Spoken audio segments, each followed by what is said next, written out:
Olá, mais uma aula de Direito Constitucional e hoje vamos tratar sobre a organização do Estado de acordo com a Constituição Federal. Meu nome é Ederson Félix.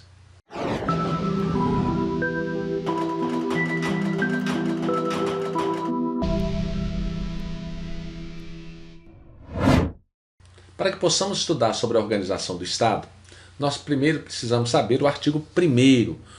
A República Federativa do Brasil, formada pela união indissolúvel dos estados e municípios e do Distrito Federal, constitui-se em Estado democrático de direito e tem como fundamentos. Ora, aqui nós temos que a República Federativa do Brasil, é o que está dizendo, a República Federativa do Brasil, ela é formada pela união indissolúvel dos estados, do Distrito Federal e dos municípios. Aqui, dos estados, municípios e do Distrito Federal. Então a República Federativa do Brasil é formada por entes federados aqui. Então nós temos que a federação, quando nós falamos em federação, você vai ter que lembrar que a federação ela é a forma de Estado que foi adotado no Brasil. Então olha aqui, forma, vou abreviar pelo F, Estado, vou abreviar pelo E. Forma de Estado adotado pelo Brasil, eu pego essa cola, nós vamos ter o quê? Federação. Então nós temos aqui a federação. Ora, quando nós falamos em Brasil, quando eu falo aqui República Federativa do Brasil, é um ente, e eu tenho também a União. Então nós temos no Brasil, nós temos a União, os estados, o Distrito Federal e os municípios.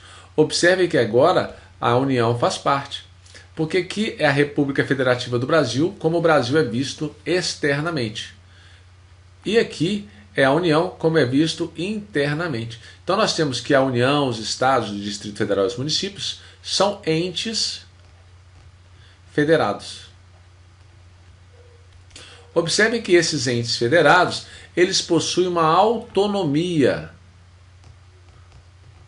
Ou seja, eles têm uma autonomia de governar, onde eles podem eleger os próprios governantes, tem uma autonomia legislativa, em que criam as próprias leis, e temos uma autonomia administrativa para executar a formação dessas leis. Então nós temos que a federação é uma forma de Estado.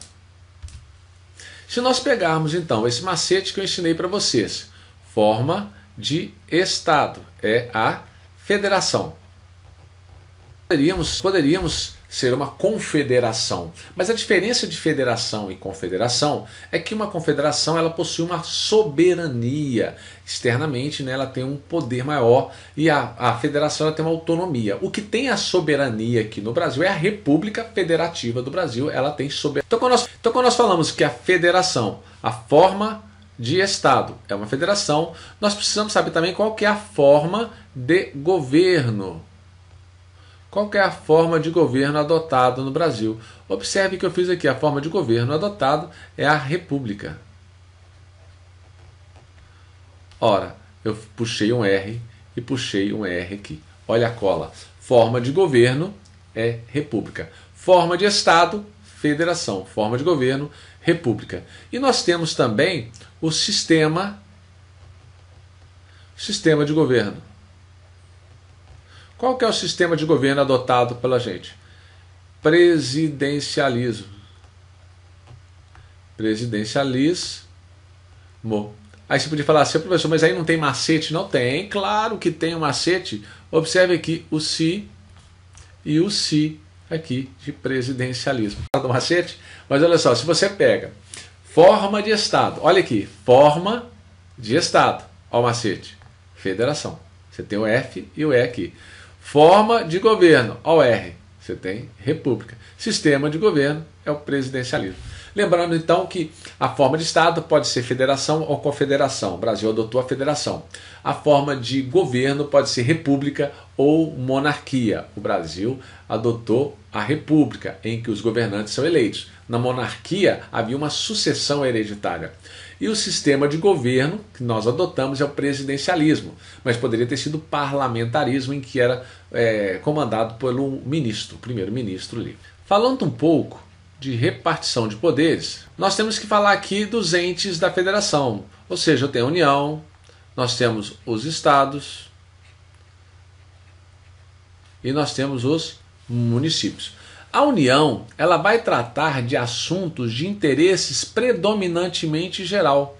Então o assunto é predominantemente geral ou nacional. Por exemplo, de caso de guerra, no caso de acidente, calamidade pública de nível nacional. Os estados, a predominância dele é regional. Então nós temos aqui que seria como se fosse uma competência residual. Já os municípios, a preponderância da competência, né, de repartição de competência, seria local.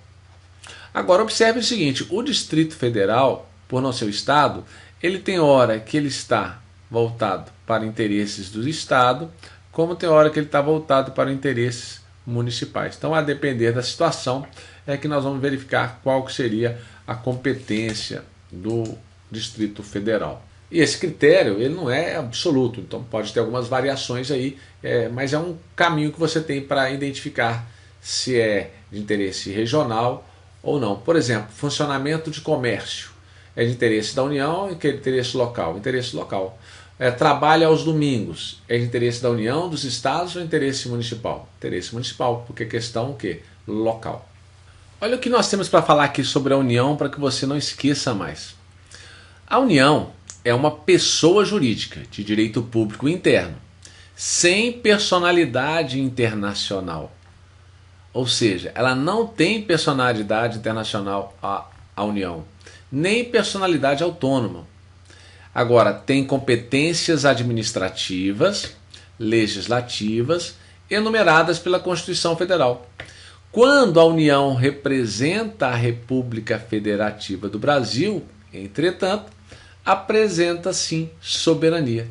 Nota-se que nesse caso, quem realmente pratica os atos de direito internacional é a República Federativa do Brasil, sendo apenas representada por órgãos da União, como o presidente da República, por exemplo. Olha o que está querendo dizer para vocês aqui. Nós temos duas pessoas. Eu tenho a República Federativa do Brasil e nós temos a União. A República Federativa do Brasil, ela que tem soberania, ela que representa o Estado internacionalmente, o Estado brasileiro. Já a União, ela não tem soberania, ela tem autonomia. E a representação da União é de forma interna. É isso que eu quero que vocês entendam. Então é como se existissem duas roupas. Uma roupa para representar o Brasil externamente e outra roupa para representar o Brasil internamente.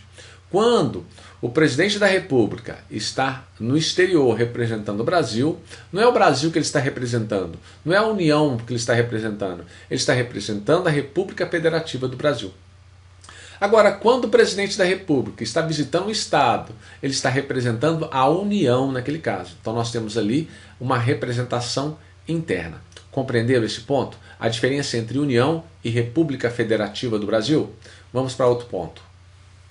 Bom, já que nós falamos sobre a formação, né, dos estados, já que nós falamos sobre os entes federados, vamos falar aqui agora como é que eu posso formar um estado. É possível isso ou não? Vejamos. Ora, de acordo com a Constituição Federal, não se admite a separação dos estados. Ou seja, não se admite a separação dos estados, dos territórios brasileiros. É possível, no entanto, uma formação de novos estados. Essa separação dos estados é chamado de secessão. Nós temos secessão. Isso aqui não pode. A secessão, a separação dos estados é proibido. Ou seja, tornar-se um outro estado com soberania. Minas Gerais separar de todo o Brasil e formar um outro estado. Não pode. Então, Minas Gerais separar de todo o Brasil e formar um outro estado. Isso não pode. Agora, é possível a formação de um novo estado. E para formar um novo estado, existem alguns requisitos que devem ser preenchidos.